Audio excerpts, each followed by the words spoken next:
Hello class! So, sa magligad, gintuduan ko mo kung paano mag-ubra sa site development plan and perspective. So, for today's lesson, tuan ako sa kung paano mag-ubra sa floor plan. So, first of all, anong floor plan?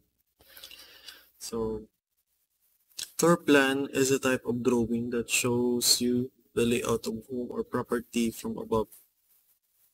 So, floor plans typically illustrate the location of walls, windows, doors, stairs, as well as fixed installations such as bathroom fixtures, kitchen cabinetry, appliances. Floor plans are usually drawn to scale and will indicate room types, room sizes, wall lengths. They may also show furniture layouts and include outdoor areas.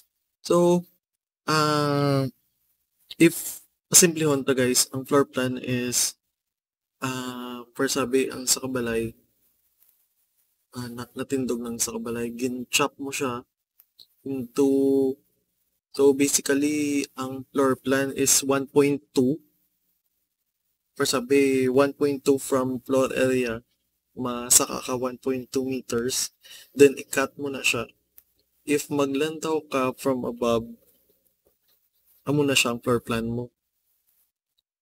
Meaning gin-section mo siya, in-section mo siya 1.2 meters from above floor level, then amo na ang imong floor plan.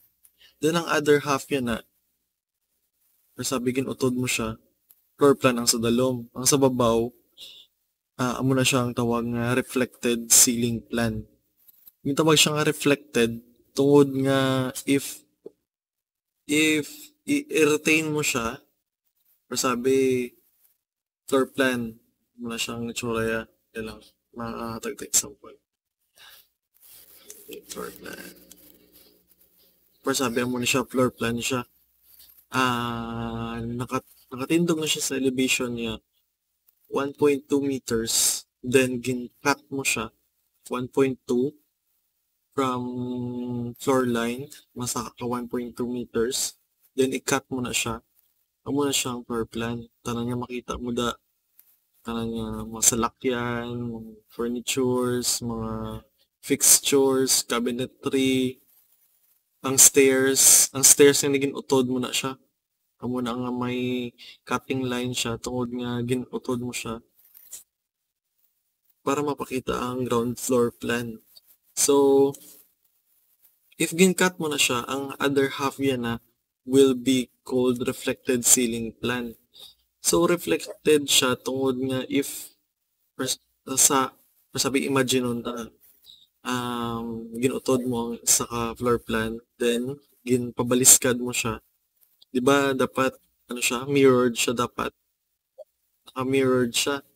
Dapat ang kung amo ni ka ang imong floor plan, dapat ang if baliskaron mo siya, ang carport diri na siya dapat sa piyak na side makita, 'di ba? Ma-imagine nyo guys, kung ginutod mo siya, then ginbaliskad mo siya, dapat ano siya ang opposite side, daw baligin baliskad na siya. Pero tungod nga gintawag siya nga reflected ceiling plan, meaning gin-reflect mo siya.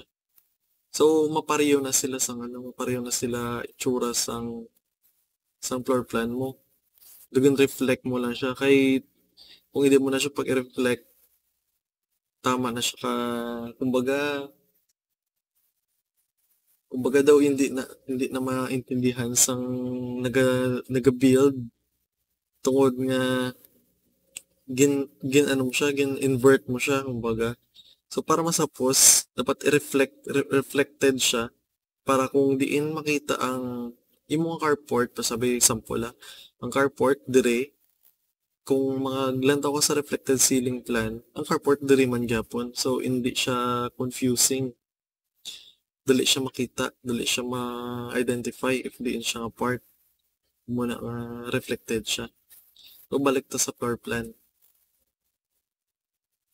So sa floor plan, makita nyo ang mga grid lines, mga grid ya. Meaning sang grid na if diin nakabutang imo nga mga columns, dira na da ang imo nga grid lines. Para easy to identify if diin nga part sang building ang ginapatindugan sang column. Example, kung sa horizontal na siya, horizontal nga grid, alphabetical na siya, starting from left side to right side. So A, B, C, D, E. So, mga example ta. If damo pagit ka mo columns, meaning kung pasabi ako inyo nga yung gina-construct, madugang lang mo letters. Then, sa ano naman niya, sa vertical, so ma-start naman ka mo from up to down, and gonna start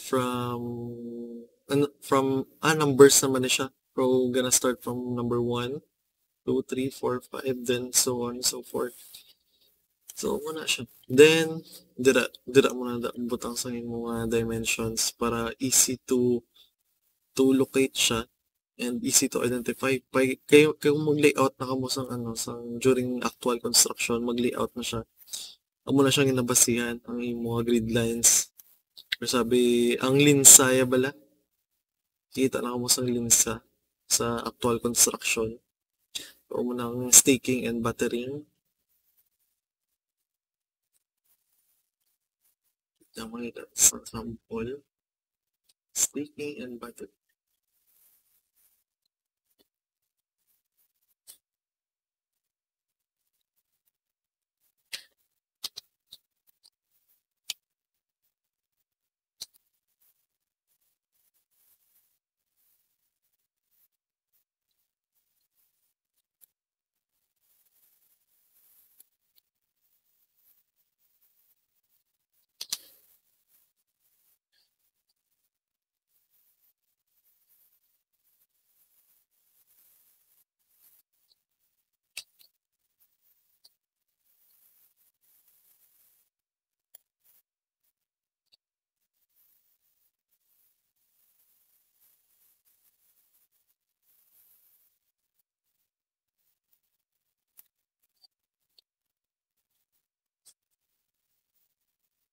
Wall construction.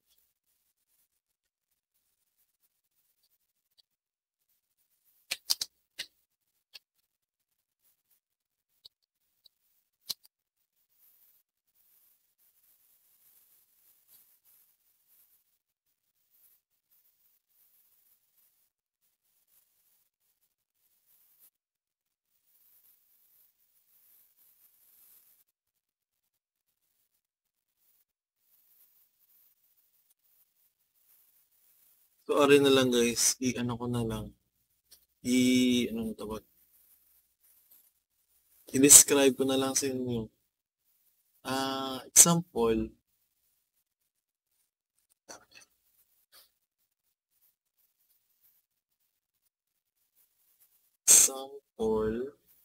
amo ni siya aton nga site. O imagine wala pa siya sang columns, mga columns.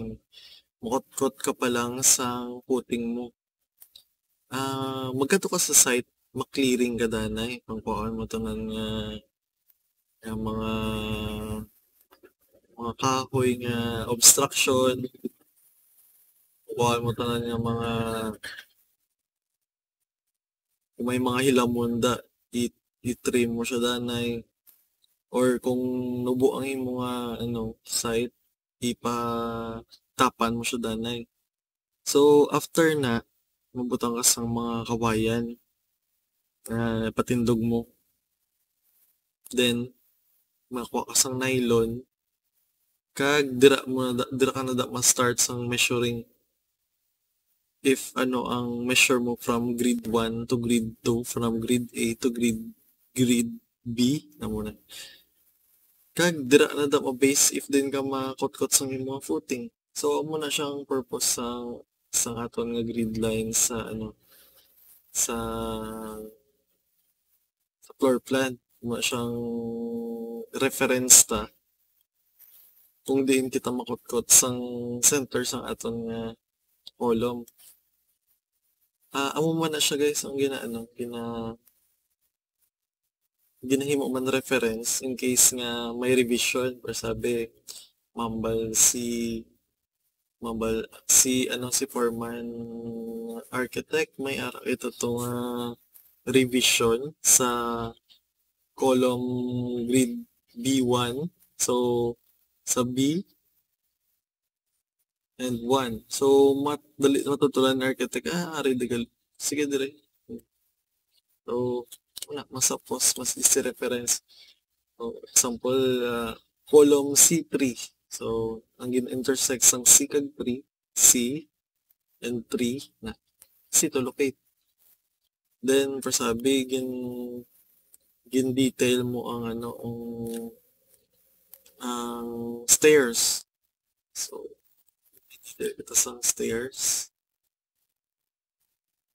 So paano mo mabalaan if diin to dump yung stairs? So ari may nakabutang grid 2 and 3. Grid 2 and 3 tapos vertically and grid C to D horizontally. Tapos siya malocate if may ara mo sa grids. Kung ang purpose ng grids. So makita pagid natin sa floor plan is ito nga mga furnitures. So dapat ang mga furnitures na nakabutang mo daan para easy kita mag space planning. So dapat ang mga furnitures nga napumutang scaled man siya in actual. So per sabi gin-request si client nga actual size ang dining table. So i-measure mo muna siya scaled sa imong drawing para mapakita mo nga igo siya. Igo ang furniture kag dili gawas sa gabal sa space planning mo. Then ang mga fixture gani diba? Dapat fix. So wala ipakita mo man siya mga lavatory, water closet, doors, windows. Then makita mo man sa floor plan ang reference ng mga door. Sabi ang ari door D3 ni siya. Ang ari door ang ari siya window W7. So i-refer mo na siya sa imo nga schedule of doors and windows. For sabi ari door D1 sa entrance sa receiving area. Then makita mo siya kung din ang door D1 mo sa imo nga schedule of doors and windows. Kita mo dayon ang iyang material, ang iyang actual height, length, ang iyang design, kung din siya ga-open. So meaning sang ano to work? Sang diagonal line yan Meaning na kung diin ka pakadto ang point ya, dira na siya ma-open. Kung din ang pinakadako ang part mo na siya ang gina-open. Ang direction sa gina-open yung ang sabi ari makita mo kung din ang iyang doorknob meaning gabukas siya pakadto diri. Muna nga ang diagonal niya pakadto man diri spiak. Then specify na siya kung ano siya schedule. Door D3, window W5. Yan. Then makita mo pagid is ang imo nga section. Sabi mo na siya ang section B. So ginabutan mo na siya kung din ka nag-cut ng floor plan mo para sa section mo. Reference mo na siya.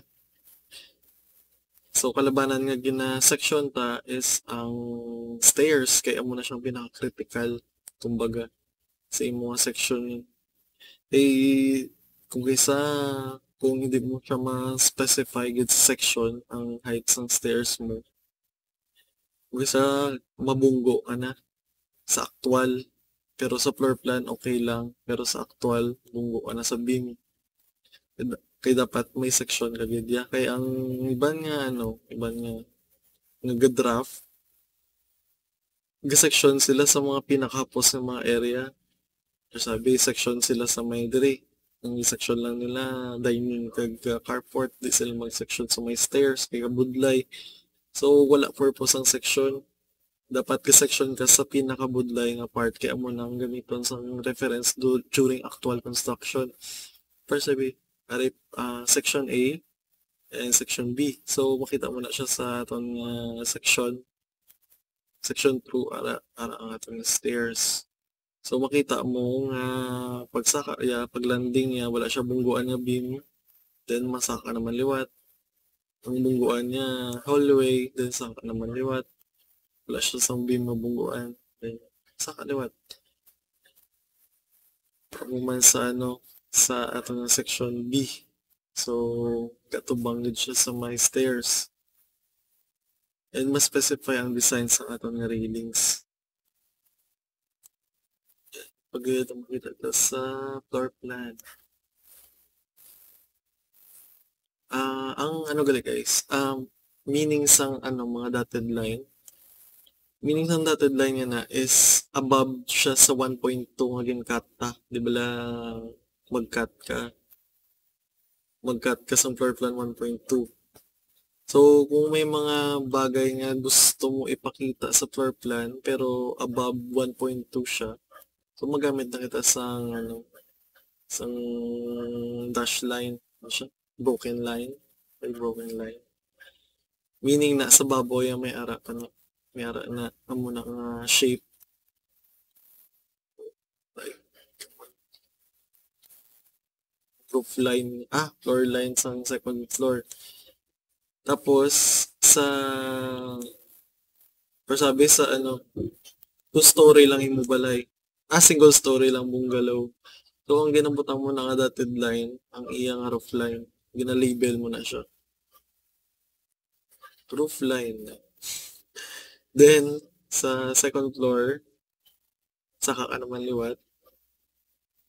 Ang sa babo sa second floor, cut ka naman from floor line, finish floor line, cut ka 1.2, then ang above ya, mo naman ang imong butangan sa broken line, meaning ara sa baboy may canopy na una. Sa above 1.2, tsaka.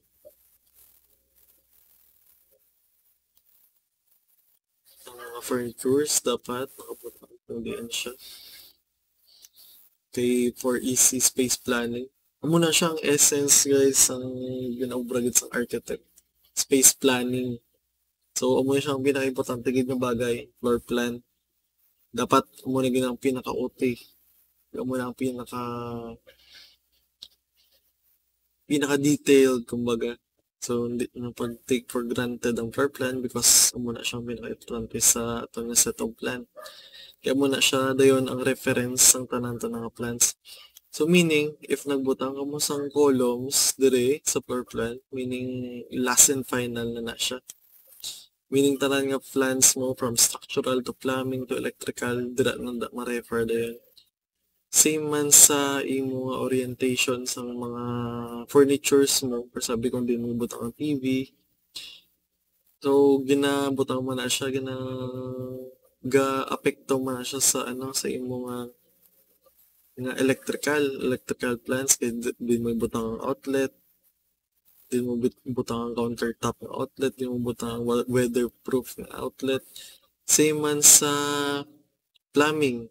So dapat kung ano nakabutang sa floor plan mo, kung di mo butang imo nga laboratory, kung di mo butang imo nga water closet, dapat final na siya kay dira ka na doon ma-start sa imo nga plumbing lines.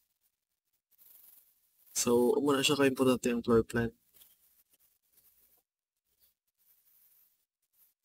Then, so, kung may may dugang ka mo floor, for sabi, mahagdan ka mo din, madugang ka mo.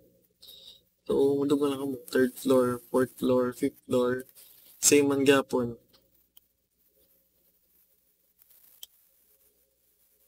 Then, sa aton nga elevation.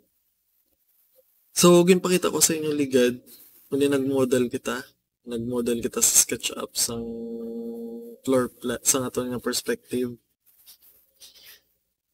From reference ta, which is ang aton nga final yung floor plan. So, kung nilang buksan daw sa liwat, ang open talibet.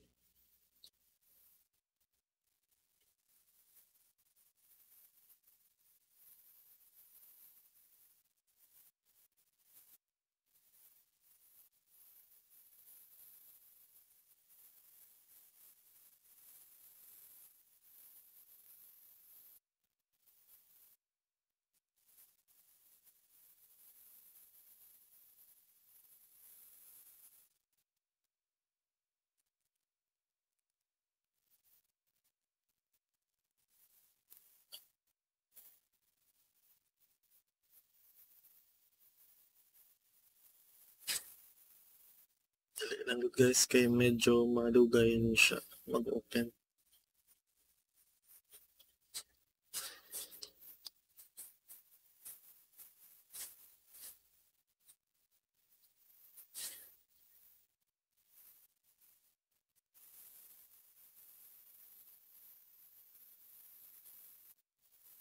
Balik na diri. As you can see, makita nyo man ang ang grid lines. So, ang grid lines dito sa floor plan, gina-reflect mo na siya sa atong elevation. So, para sabi, front elevation, aling front, pakadto diri, pasaka sa frontage sa aton building. So, makita nyo ang A, grid line A, B, C, D, E. Dapat amo man na siyang nakabutang diri sa inyong front A, B, C, D, E. For easy reference man. Then sa left elevation, dito naman siya nagtulok sa pakadto sa piyak. Din ang left diri pakadto.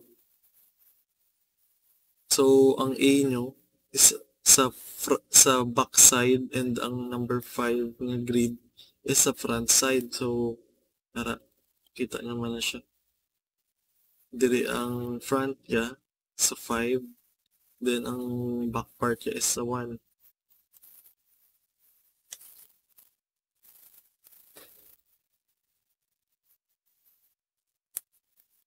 So once nga naka-model na, para maka-obra ka mo sa elevation, so sa nagagamit na ni siya sang SketchUp. Let's say natapos niyo ng model from floor plan, nabutang niyo na na-model niyo na sa SketchUp. Then kadto lang mo sa may standard views and for sabi front elevation, front. Then kadto mo sa parallel projection. Parallel na siya. Then file, export 2D graphic, and AutoCAD file. So, kung mag-export na siya sa AutoCAD file, muna na siya. I-paste nyo na lang dito sa inyong elevation. Pero ang mga outline na guys, dira nyo na daotihan sa AutoCAD na mismo.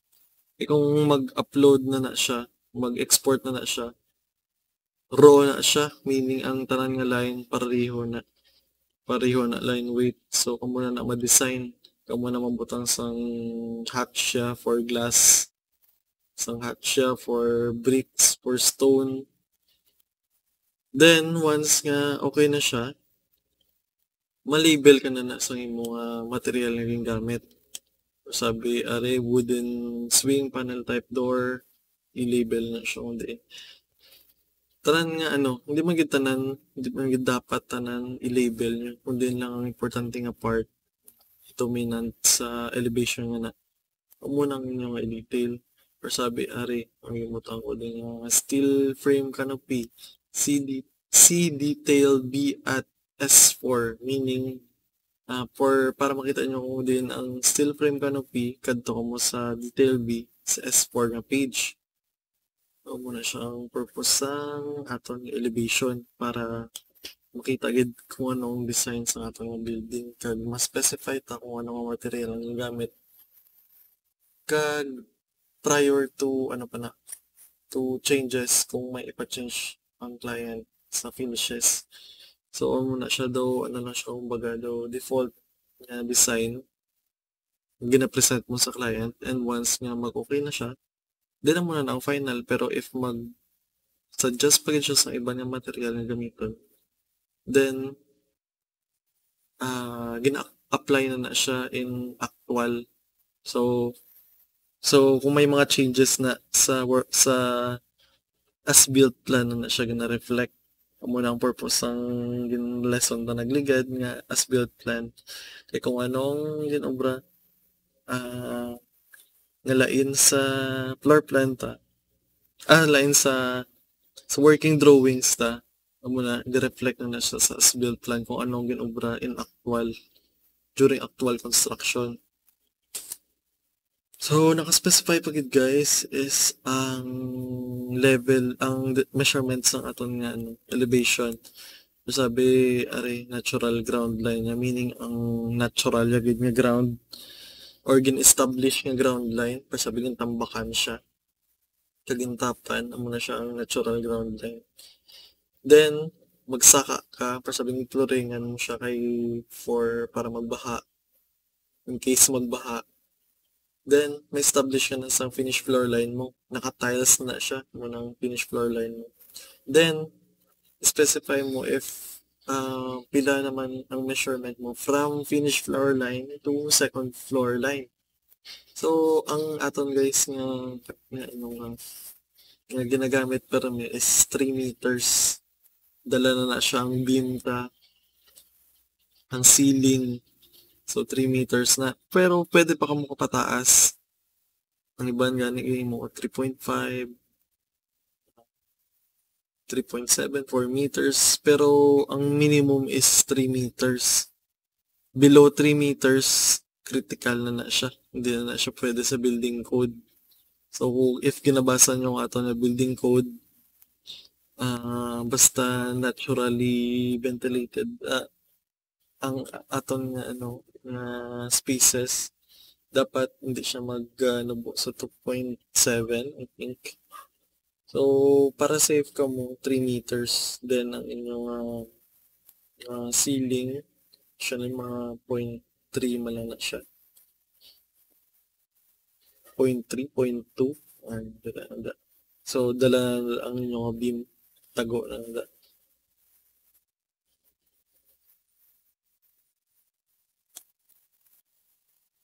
Then, ang sa section 2 nyo guys, dapat makita na siya ang footing detail. Pero, tungod nga ulihi pa na ginaobra ang structural ta, kay ginapacheck danay, para hindi na matandog ang aton nga architectural. So, ginalibila na siya sa sea footing detail, meaning kadtuan mo to ang structural nga page. Kag i-refer mo ano ang footing nga gingamit. Same man sa truss. So, kay kung mag-section ka, kihad mo gud siya mo. So, makita mo gud na tanan niya, kaundan niya, pati trusses siya, footing, tanan. So, para ma-establish na nga daan ng architectural before pa ginobra ang structural, ginapaulihin ang structural mo, kay dapat tapos mo na yung architectural before mo ipasa kay civil engineer, structural engineer, then obrahan niya sang iyang design, structural design, then ibalik na liwat mo. So, if hindi ka pwede ka pinalagpat diri sang imong truss detail kasi na ma-design, same man sa footing mo. So, para safe ka, maka-establish ka na sang final mo nga draft for architectural. So, ginabutang na siya nga si footing detail, si truss details. Then, sa windows, dapat na-label na siya ang windows mo. Same man din sa floor plan.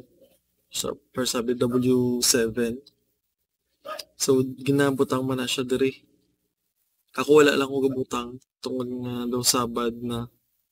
Pero ginabutang na siya guys, label na W7 sabi dira.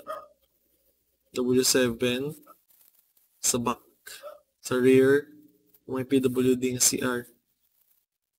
So, ng taon naman ang rear, then RD.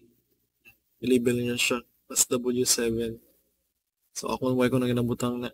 Depende man lang sa style nyo sa pag-obra sang set of plan. Pero, if standard kag uti ka mo ba, then butang nyo na.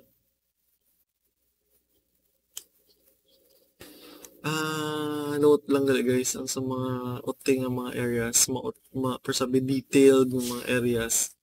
So ginabutangan na siya sa label nga see detail amo ni, tapos refer ya sa iba nga page para sa detailing. Persabi ari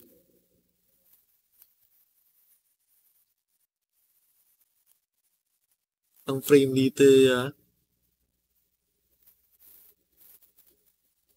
So ginabutangan mo na siya. Ari, persabi tempered glass railing, see detail. Meaning, ari, may detail na siya. Ari, may detail na siya. So, kanto ko mo sa page na detail ya. Ari, glass railing sa balcony. So, naka-detail na siya dayon 12mm thick tempered glass, 63mm diameter by 1.5mm stainless square tubing. Specify na dayon. Then, tapos na ta sa elevation. Sabi, pakita ko lang. Front na to na. Front, then back. Back yan. Then left.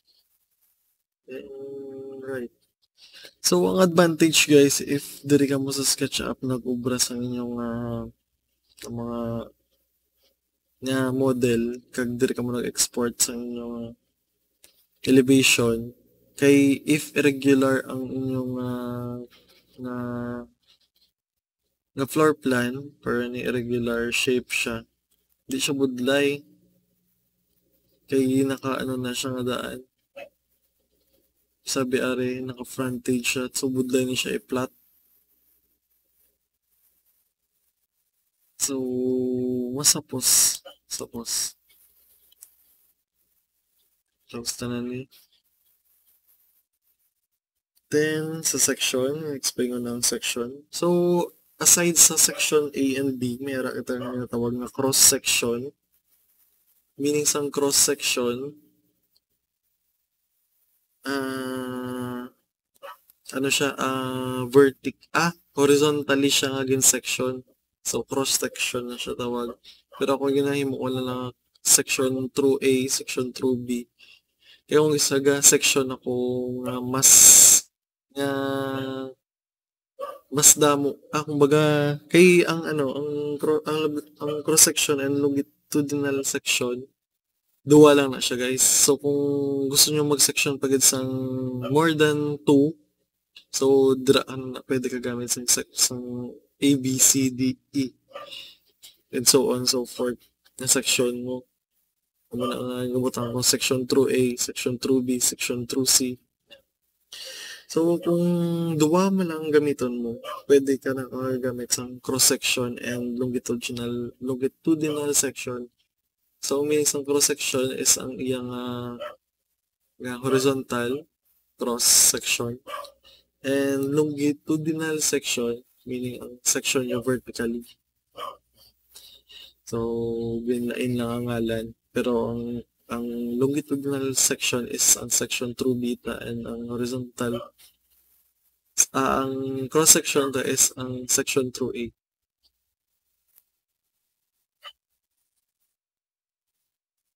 Hindi siya ang base section and detailed section. So, muna nga balawagin na if more than 2 may mga section, kay may mga areas nga critical nga dapat i-detail mo. So, hindi na siya madala sa isa lang ka section. Dapat lumudamo na siya nga section. So, muna gabutan kita sa mga detailed yung mga section. So, same man dire. Okay, amo siya example sa atong detailed section. So, sa ano na siya guys, sa may ceiling ta, meaning gin-cut mo siya, ang area nga ni, then gin-section mo siya para makita ang unod niya. Kag ma-detail mo siya. Sabi mo natin ceiling, gin-cut mo siya ang part nga na di, then gin-section mo siya. Ano na ang yagwa. So, gin-specify ang material ng gamit.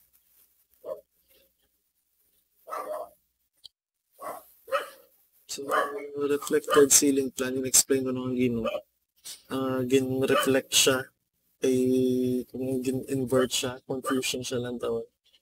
So, sa reflected ceiling plan, makita mo na mo ng mga lightings, designs ng mga ceiling, ang lightings mo, kung nabutang ka chandelier, nabutang ka downlight, nabutang ka pin light, nabutang ka sang circular lighting. So, arando tanang mo nang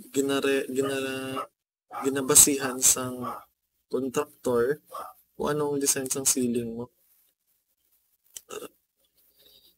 Ato nga reflected ceiling plan. Then naka-specify na siya guys if ano ang mga gingamit sa ceiling niyo. Like amo ni fiber cement board ang gingamit on metal faring ceiling joists. So hindi siya wood ang gingamit sa joists ng atong ceiling. So metal faring siya. Muna siyang uso subong. Then ang gingamit nga board hindi plywood kundi fiber cement siya, kalabanan na hardy light na ginagamit para lightweight siya, hindi siya dali maduktan sa kalayo. So fiber cement na gawang ginagamit subong, and fiber cement mas flexible siya and mas po siya design compared sa wood, kaya po siya i-bend.